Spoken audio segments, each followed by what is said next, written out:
We know what you guys expect from Rapid Fire, so we're bringing the fire today. Two of the most hated teams in the NFL. They're not even in the division, but we're going to talk about them today. The 49ers, the Cowboys, one of the biggest rivalries. We got to talk about it. Let's break it down on this episode of Rapid Fire.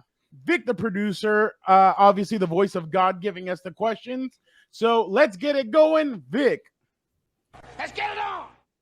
All right, guys. Thank you guys for having me again. Here we go. Are the Cowboys the better team in the NFC over the 49ers? Gilbert, who sits atop the NFC, the 49ers or the Cowboys, in your opinion? Let's go. Okay, I want to go 49ers, but I got to debate with you. So give me the Cowboys, and here's why. I saw Dak Prescott throwing the football against a very good Jets team a week ago. Yeah, it gets no Aaron Rodgers and doesn't really help out when you have Zach Wilson there. But Dak Prescott, Tony Pollard, CeeDee Lamb, I told you a week ago, Fernando, that offense is enough with a special defense. And yeah, we get it. Once the playoff rolls around, with Dak Prescott, maybe have a trouble there in the playoffs. But I have faith. CeeDee Lamb, Tony Pollard, give me the Cowboys right now. And I think they play each other week 5, by the way. They do, but no, I don't want any part of Dakota Prescott. I'm good. Give me Brock Purdy. Give me Deebo Samuel. Give me that 49ers defense. They take the football away. They score touchdowns. I trust Kyle Shanahan a lot more than I do big old Mike McCarthy over there. So, and there's no Jerry Jones breathing down the 49ers coaching staff's neck. So give me the 49ers. They are the best team in the NFC, hands down. All right, I'm going to go with Fernando there. I do believe in the 49ers more than I do the Cowboys. The Cowboys need to prove it to us a little bit more. All right, moving on, guys. Travis Kelce has recently been linked to Taylor Swift, with some reports speculating that the two could be dating. We also know that this summer, actress Haley Steinfeld and Josh Allen were spotted together. Which fan base should be concerned about one of their players dating a celebrity, the Chiefs or the Bills? Gilbert, which fan base should be more nervous? Travis Kelce dating Taylor Swift or Haley Steinfeld dating Buffalo Bills quarterback Josh Allen? Who should be worried? I'm not even sure who Haley Steinfeld is, but I will go with the Buffalo Bills, because what have the Bills done lately? You don't need a distraction, Josh Allen. By the way, Josh Allen played great against the Raiders, but I am worried about the Bills. You don't need the distractions, and I think the Chiefs have won it a couple of times, so you should be fine there. So give me Haley Steinfeld and Josh Allen. There you go. Gilbert, it's obviously Travis Kelce and Taylor Swift. She breaks her, I don't want to call them opponents, but she breaks her ex-boyfriend's mentality. She shatters them. True. Do not let Travis Kelce be next. Remember, Patrick Mahomes is chasing Tom Brady and that legacy. He wants to win more Super Bowls. He needs all hands on deck. Taylor Swift, no, you don't want that. You don't want that smoke, Travis Kelce. Just stay single. Be ready to mingle, but don't put a ring on it. Don't get serious, because you're gonna worry Chiefs Kingdom if you do that. So I'm gonna go Travis Kelce and Taylor Swift, and Chiefs fans should be nervous if they do start dating. That was a good argument by you, Fernando, but I'm going to go with Gilbert. The Chiefs have already they've already won 2 Super Bowls. You don't need this if you're Josh Allen. All right, guys, moving on. Which 2-0 team is the biggest surprise? The Commanders, Saints, or Buccaneers? Gilbert, which team has been a bigger surprise for you? The Commanders, the Saints, or the Buccaneers? Which team has surprised you so far with their 2-0 start? Okay, I'm going with Sam Howell and the Commanders. They are 2-0. And shout out to you, the voice of Rapid Fire, Victor. You predicted the Commanders would win the division.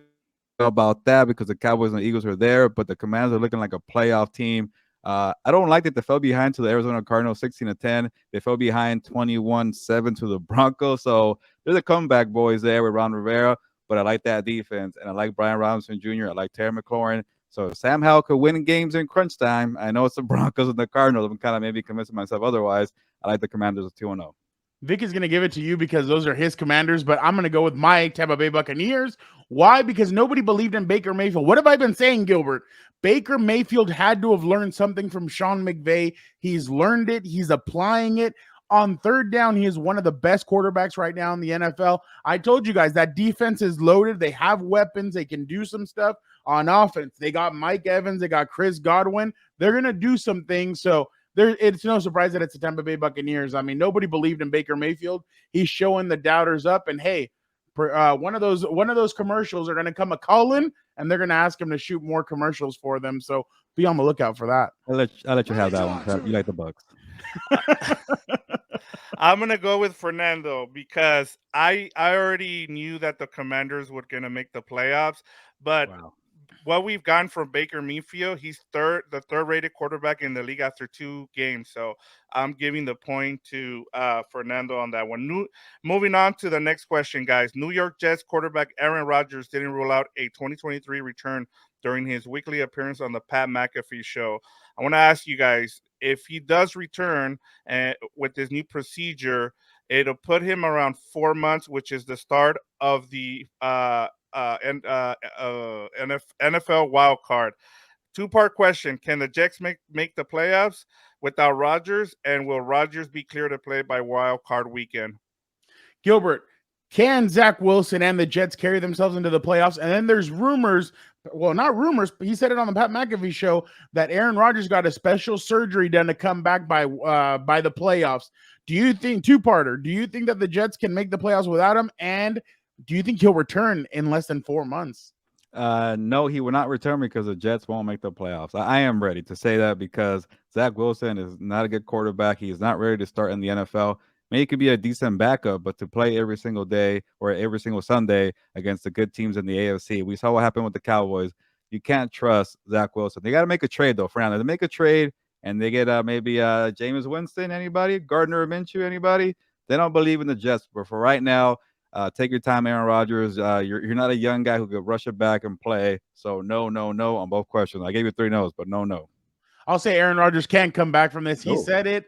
I believe in him. I think he will. He can come back from it. But will the Jets make the playoffs? It's hard for me unless they, like you said, they make a trade or something. Tom Brady was asked on his show if he's gonna has he been called by the New York Jets? He said no comment. You know my feelings on that. So who knows what that means? But it doesn't seem like doesn't seem like Tom Brady is gonna come back anytime soon, which is a shame. But I don't think the Jets can make the playoffs without making one of the trades that you said. Zach Wilson just does not look it. He needed this year to sit behind Aaron Rodgers and learn. He was trial by fire so far. It hasn't worked. So, and I don't think this defense is good enough to cover up his mistakes. So, yeah, I think he could come back. I'd love to see it. I'd love for them to make the playoffs just to see if he can. But I just think there's too much talent elsewhere in the AFC for them to be able to do that. I'm going to go with Gilbert here just because he gave us all the no's. He pretty much put it out of distance there. We won't be getting the Jets in the playoffs or Aaron Rodgers. Moving on, guys. Colorado head coach Deion Sanders was asked by Rich Eisen on the Rich Eisen show if he would entertain offers to coach in the NFL. He said, quote, "I would never do that." So, guys, let's say that in 3 or 5 years, an NFL team offers him a boatload of money to coach their team. Is there a team that would change his mind to coach? And if so, which NFL team would it be, guys? Gilbert, if Deion Sanders was like, would you coach in the NFL? He said, hell no. What do you think? Do you think there's a team that could come out there and lure him? If so, what team? And what do you make of what Deion said?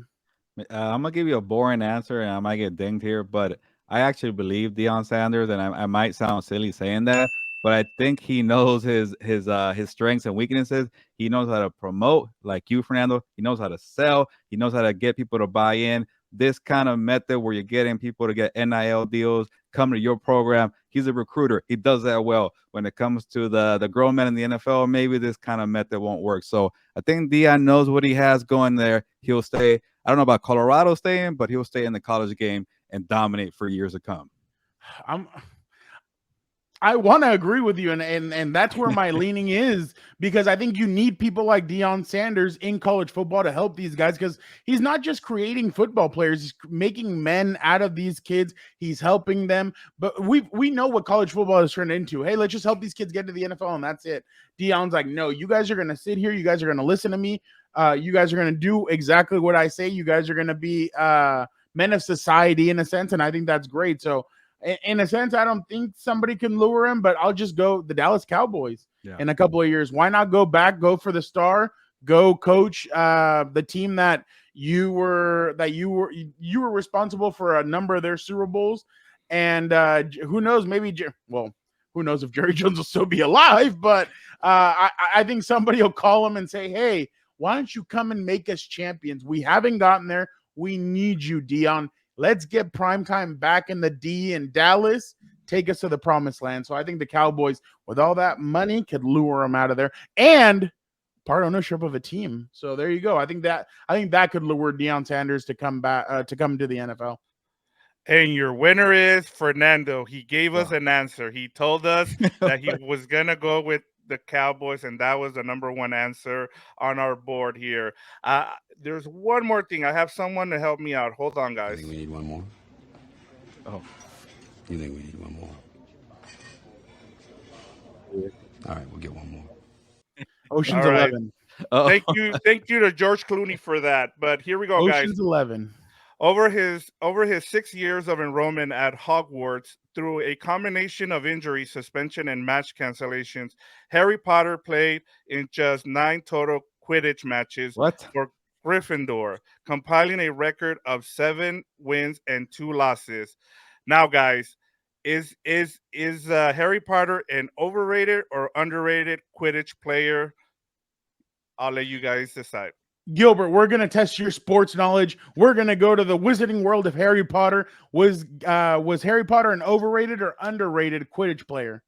I don't even know what Quidditch is, so I will say when they're on the broomsticks and they're the quaffle. Yeah, I get it. It's like the fake soccer there, but I'll play along for this bonus question here. It's like basketball and soccer. I say Harry Potter is overrated. He got destroyed by the guy. Voldemort. There you go. He got destroyed by that guy. He came back to life though, so there you go. Holy crap! No, you know what I was trying to get at. He was underrated. Are you kidding? He was the first. He was the first year in a century to be a seeker. So yeah, no, he's underrated. He was young. He was over here winning matches for Gryffindor. Sorry, he was rescuing the wizarding world, so he didn't have an opportunity to keep on playing Quidditch. I apologize for that. No, he was underrated. Give my boy Harry some respect. He won matches. He put the team on his back, and he said, and he hated Slytherin, so he knocked Slytherin around like they were silly. So, yeah, no, Harry Potter is an underrated Quidditch player. He could have gone pro. He could have gone pro, but he decided not to. He's like, you know what? I'm going to chill. I'm not going to go roast these people over there, so I'm going to chill. So, yeah, underrated. I had to put that question in there for you guys because I know how big of Harry Potter fans you guys are. So, with that, guys, that ends my questions.